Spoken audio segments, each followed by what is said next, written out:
रजनी को बचपन से ही पेंटिंग का बहुत शौक था। वो हमेशा से ही पेंटर बनना चाहती थी, पर उसके माँ और पिताजी ने उसको कभी भी इस चीज के लिए सपोर्ट नहीं किया और उसकी शादी नीरव से हो गई। नीरव रजनी को बहुत प्यार करता था, पर रजनी हमेशा चुपचाप ही रहती। वो इस शादी से खुश नहीं थी। वो ये शादी नहीं करना चाहती थी। उसे तो हमेशा से पेंटर जो बनना था। अपने इस सपने को वो नहीं पूरा कर पाई, इसलिए वो हमेशा उदास रहती थी। रजनी, बहुत ही बढ़िया फिल्म लगी है, कल देखने चले? नहीं जी, कल मुझे बहुत काम है, मैं नहीं जा पाऊंगी। अच्छा तो कोई बात नहीं, संडे को चलते हैं। देखिए, मुझे फिल्म देखना पसंद नहीं है। आपको जाना है तो चले जाइए।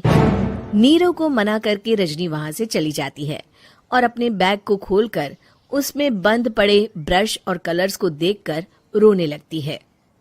रजनी, चलो ना कहीं बाहर खाने चलते हैं, कुछ तुम्हारी पसंद का। जी, मुझे नहीं जाना, मेरी तबीयत ठीक नहीं है। रजनी वहां से चली जाती है।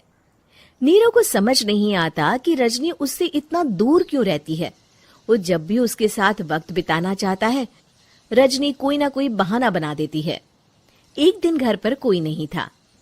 रजनी घर का सारा काम जल्दी से खत्म कर लेती है। घर पर अकेले होने के कारण वो सोचती है कि वो आज पेंटिंग करेगी। वो अपने कमरे में जाकर पेंट ब्रशेस और कलर्स निकालकर जैसे ही कलर मिक्स कर रही होती है कि दरवाजे पर बेल बज जाती है। अब कौन आ गया इस वक्त? इतनी मुश्किल से तो मुझे पेंट करने का मौका मिला है। रजनी दरवाजा खोलती है तो उसकी सास अपनी सहेलियों के साथ खड़ी होती है और सब घर के अंदर आ जाते हैं। अरे बहू, सबको शरबत बनाकर पिला दे, बाहर तो बड़ी गर्मी है। उफ। जी। रजनी पेंट ना कर पाने से उदास हो जाती है। उसे गुस्सा भी आ रहा होता है कि उसने इस शादी के लिए हाँ क्यों कह दी। वो रसोई में जा रही होती है कि उसकी सास उसे रोकती है। बहू, सबके खाने का भी इंतजाम कर लेना, आज का लंच तो ये सब यहीं करेगी। हाँ। रजनी बिना कुछ कहे रसोई में चली जाती है। सबके लिए खाना बनाती है। सब खाना खाते हैं और रजनी घड़ी देखती है कि ये सब कब जाएंगे ताकि वो अपनी पेंटिंग कर सके। जब शाम होती है तब सब चले जाते हैं अपने घर। अरे बहू, सब तेरे खाने की तो बहुत तारीफ कर रहे थे, सबको बहुत अच्छा लगा खाना। आपको मुझे सुबह बताना चाहिए था ना कि आपकी सहेलियां आ रही हैं। पता भी है कितना वक्त लगा सारा खाना बनाने में। अरे बहू, तू ऐसे कैसे बात कर रही है मुझसे? तो और कैसे बात करूं? मैं इस घर की कोई नौकरानी नहीं हूं कि इतना काम करूंगी। रजनी अपने कमरे में जाकर दरवाजा बंद कर लेती है। शाम को जब नीरव आता है तो उसकी माँ उसे पूरी घटना के बारे में बताती है। क्या रजनी ने आपसे इस तरह बात की माँ? हाँ, और पता नहीं उसे क्या हो गया है, शाम से बाहर भी नहीं आई है। मैंने तो कई बार आवाज दी, खाना भी नहीं खाया उसने। तू ही बात करके देख ले बेटा। नीरव अपने कमरे का दरवाजा खटखटाता है।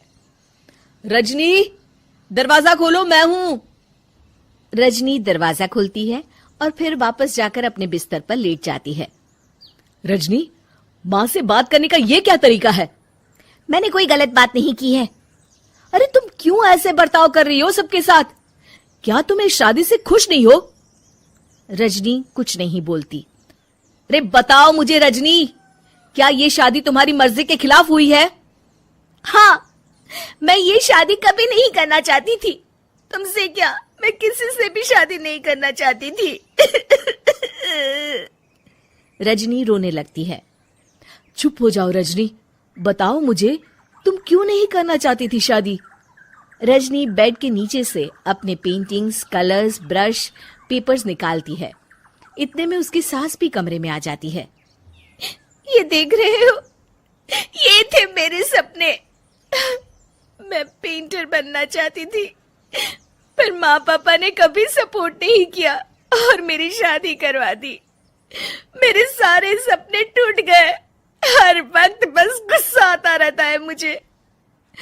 मैं जानती हूँ कि आप लोगों की इसमें कोई गलती नहीं है, पर मैं क्या करूं, मुझे समझ में नहीं आता।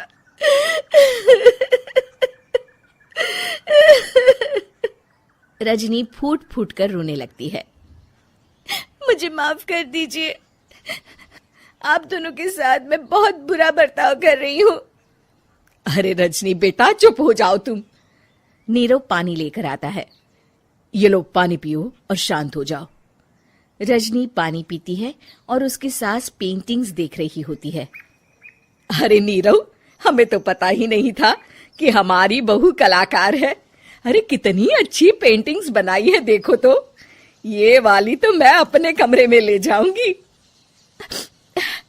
आपको ये पेंटिंग्स अच्छी लगी?